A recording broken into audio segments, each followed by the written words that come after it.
Hello and welcome back to part 7 of the Takom King Tiger build. Apologies, but this could be a long video. I want to get a lot of stuff tidied up and get it ready for paint.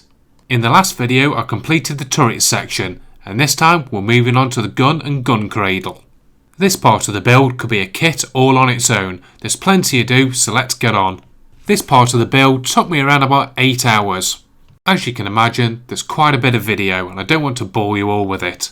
Also, some of the work was really small and quite delicate, and I couldn't really get the camera in there. I've done my best to show you all that I can, but I've cut out the bits that have got my big head in the way. This part of the build were concentrated on the gun cradle. This is the bottom base where everything fits onto.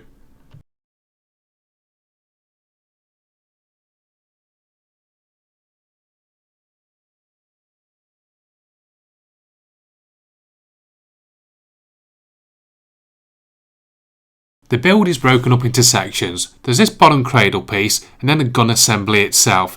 It's quite tightly packed in there, so there's not much room for manoeuvre.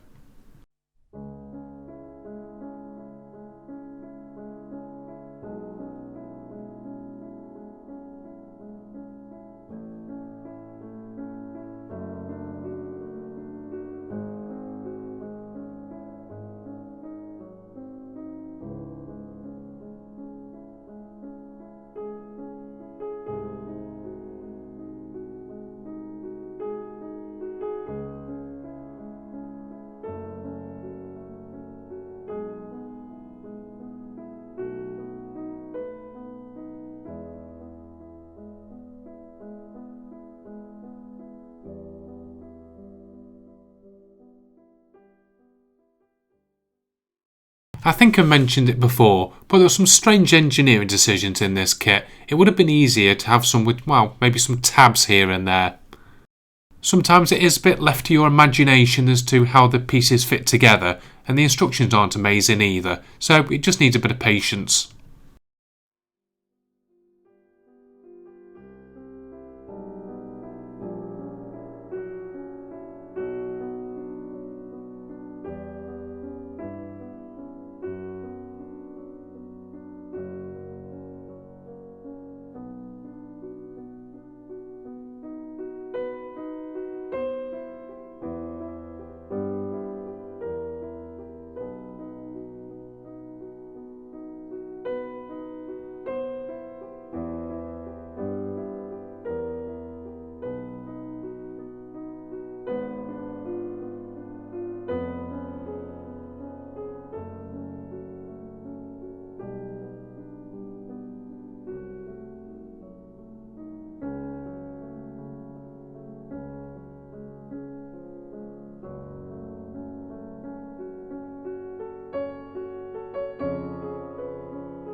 So it's time for some of my favourite photo etch work.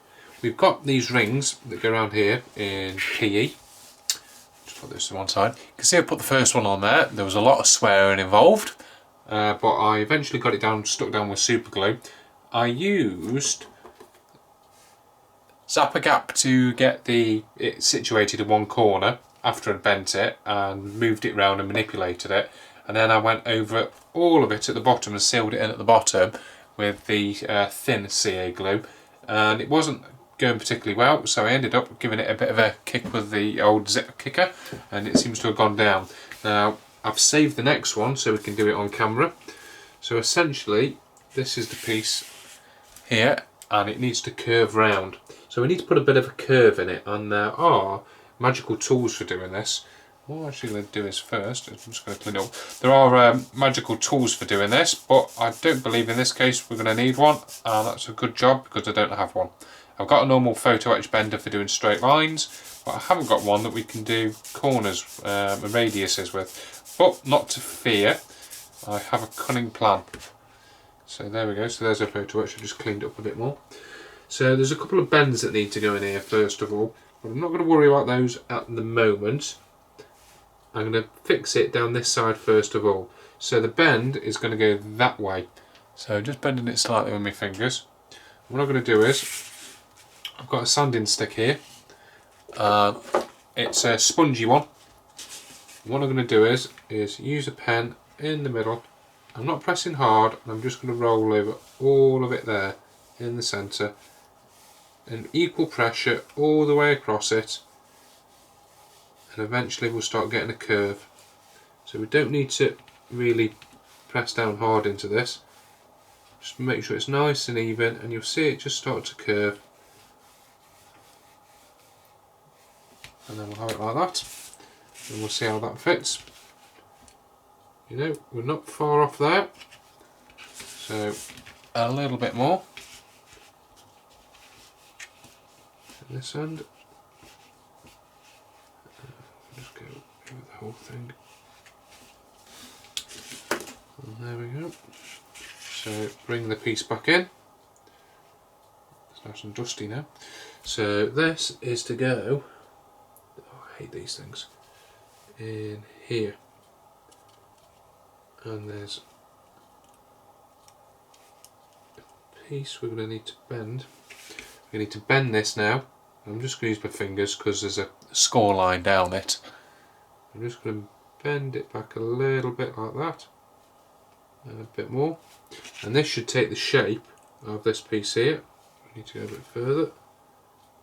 Again, just with my fingers. Obviously don't do this unless there's a score mark in the actual piece itself. I'm going to get him situated where he's supposed to be, which is there. Let me see if I can zoom the camera a bit further. Oh, there we go, we should have him there. That's to sit in there. I hate photo etch. And then it goes behind the actual binoculars that are there. So what we need to do is get that situated there nicely, make sure the curve's okay, which I believe it is, and then there's a couple of bends we need to put in. So again, I'm just going to use my fingers for this, and it's a outer bend, so it goes that way, and then there's an inner bend which goes that way, and then there's a outer bend again, and this is just roughing it at the moment because we can move it around and manipulate it as needed, as long as we've got the original bends in it. So it sits on there, and it's going to curve all the way round. Then we need a bit more of a bend on there.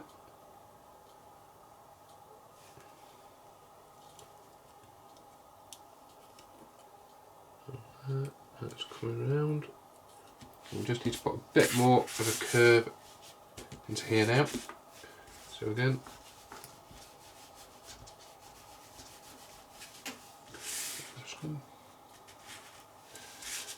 put it there.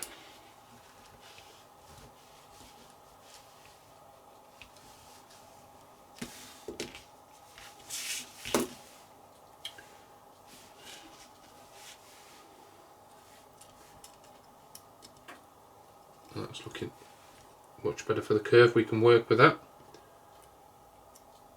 And then when it sits down, it goes. That is pretty much good. Right, so time for some CA glue. So I'm going to do the same process this time of using a little bit of the thicker CA glue first of all, just to tack one of the corners down, and then I'm going to go over it with the thin stuff afterwards, all down the seam line. So, thick CA glue going on, going on in there. And then we're going to get this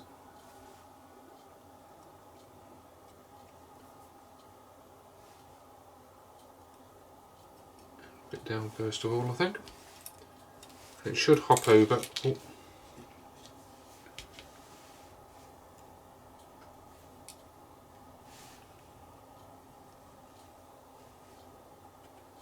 CA glue. What we do is, I'm going to give it a quick bit of kicker.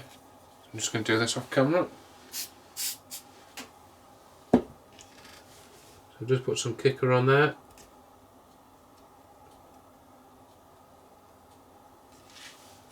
Try and manipulate these round a bit.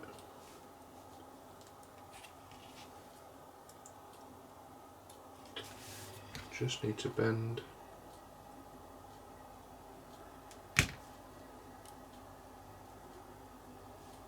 And there. Sorry if my finger's in the way. And there, and I'll use some more kicker. Just to get the two ends essentially stuck in. So it's still not completely stuck down. We can see there's some little gaps everywhere. But I'm going to gently now try and manipulate it into place a bit better. But knowing me, I'll probably knock it off. I don't want to be too rough with it.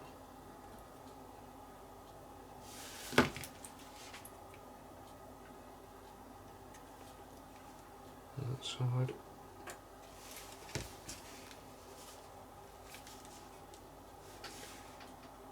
Bring it forward a bit.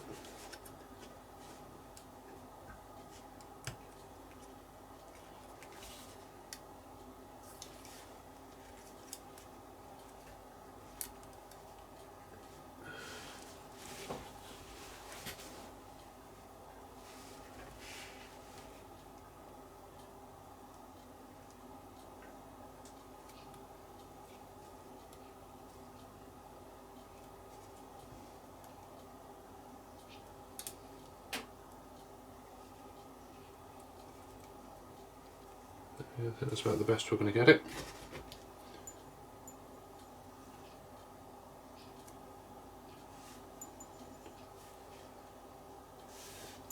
Right there, so.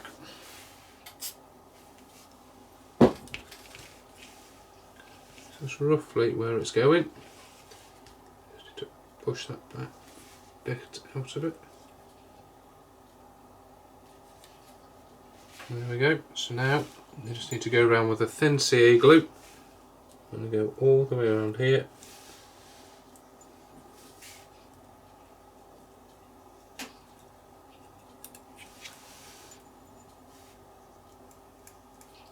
don't want this moving at all because it's very delicate. I want it stuck down. And yes, I know it's a lot of glue. And again, kick it.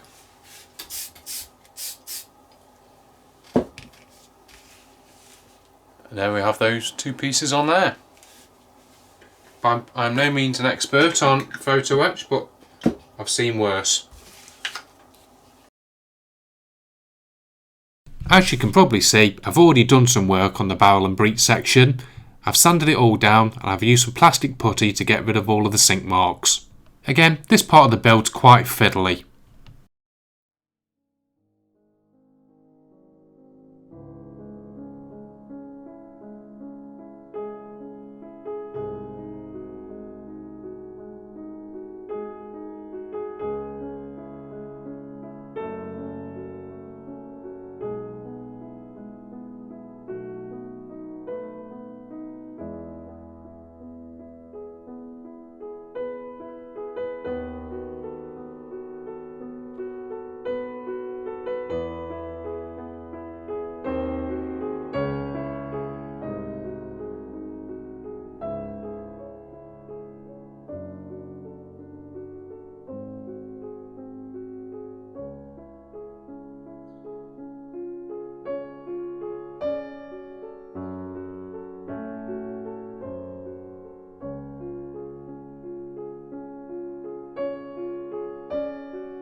The fit and finish of the breech isn't exactly amazing, so I'm going to go around it with some plastic putty and tidy up some of the gaps.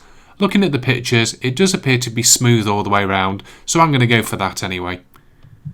Just going to use the normal plastic putty by Vallejo, go around and leave it set up, probably going to leave it overnight.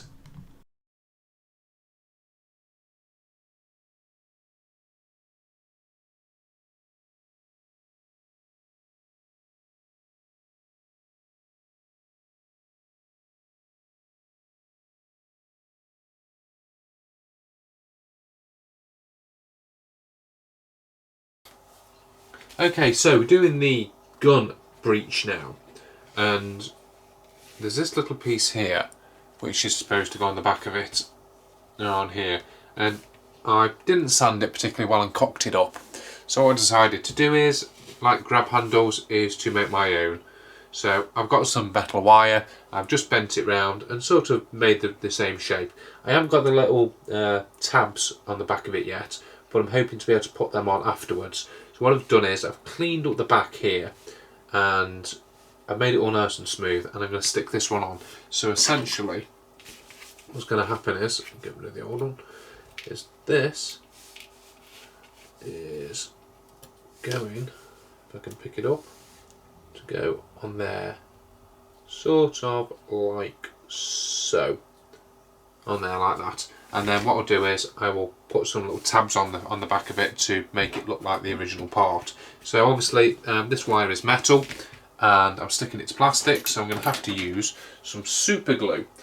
So what I'm going to do is try and place it on first, I think.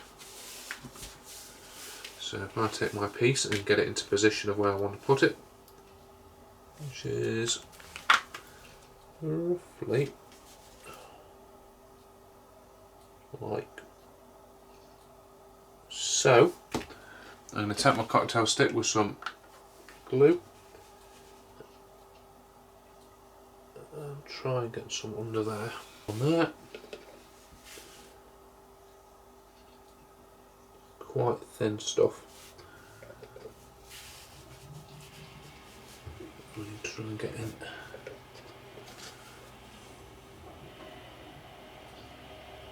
And there, like so. And then I'm just going to take this off camera and spray it with some kicker to firm it up.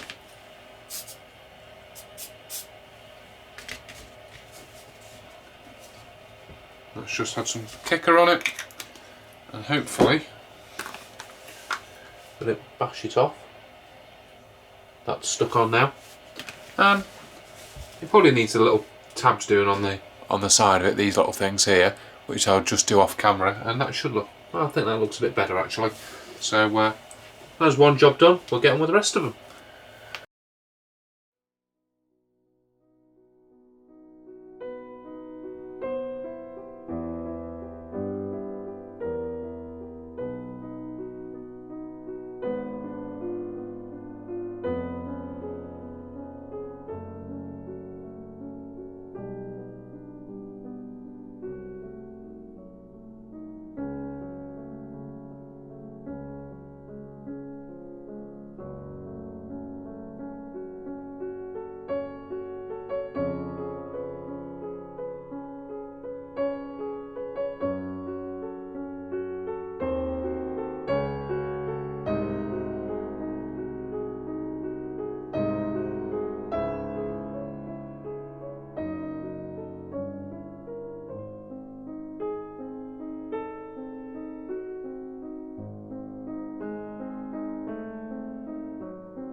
We're getting to the end of the gun build now. It's come together quite nicely and hopefully it will paint up alright.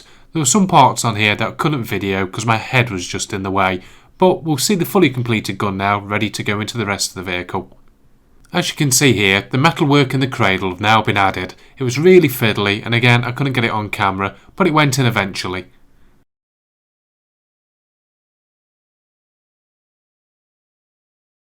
In the kit there are two options for barrels. There's this tapered barrel which I've gone for, and a different type that's got sort of a bulge near the mantle end of the gun itself. I guess if you wanted to, you could get yourself a metal barrel for this kit from the aftermarket scene. This one's not too bad, it's just going to need a bit of tidying up.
We're getting to the end of the actual build process now. We've just got these grills to go on the back of the hull section.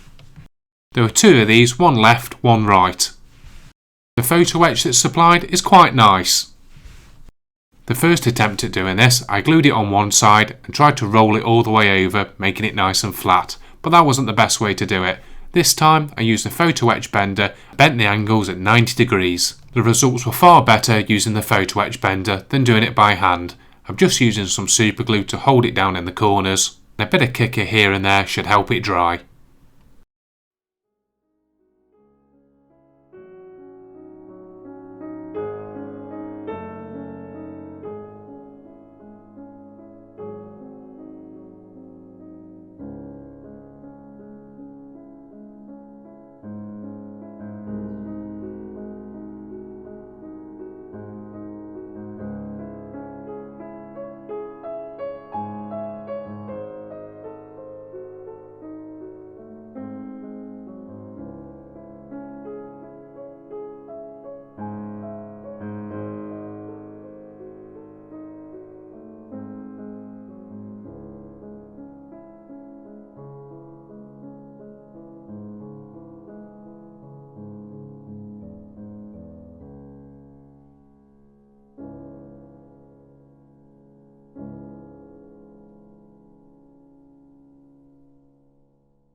So that's basically the build process complete. Let's have a look at how I've got on. I've got a few small items to complete, some little delicate items I didn't want to knock off, and a bit of painting here and there on the interior just to tidy it up ready. As you can see, all of the wheels and drive gear have all been primed and they're ready for paint. A quick test fit of everything together shows up one problem. The top hull section doesn't fit on top of the bottom hull section. It's a really tight fit and it won't go in without it breaking something. I would be quite concerned if I was going to put this all together as a single tank, but I'm going to do a sort of exploded view of it where all the pieces are going to be separately shown. And for me, it's not much of a concern. As mentioned in the previous videos, the ammunition racks in this are quite bad. I've decided not to go for aftermarket ones, I'll work with the ones that have been provided. One of my little tasks is to get those all painted up and ready. They're not going to look amazing, but it's going to save the cost on buying some aftermarket stuff. The build process for the tank has been quite long-winded. There must be around about 40 to 50 hours just in the build so far. So between now and the next video, I'm going to get all of those small pieces ready, everything tidied up, and then we can get ready for some paint. I'm undecided on what paint scheme to go for, either a winter weather scheme or the traditional green and brown. Not sure yet, but we'll cross that bridge when we get to it. Like the ammunition racks, I've left off most of the guns and the machine guns off the vehicle as well. I'm going to paint those separately and put them on with super glue at the end. There are some decals to do on the inside and a bit of weathering on the interior as well, but hopefully we'll do that in another video. They're the tracks to make up. There's hundreds of those little blighters and that's going to take me some time. I don't think that's really video material. We all know how to put tracks together. Depending on how they look, I might look at getting some white metal ones instead, but for the time being we'll see how they go together. Thanks for watching and look forward to you joining me next time.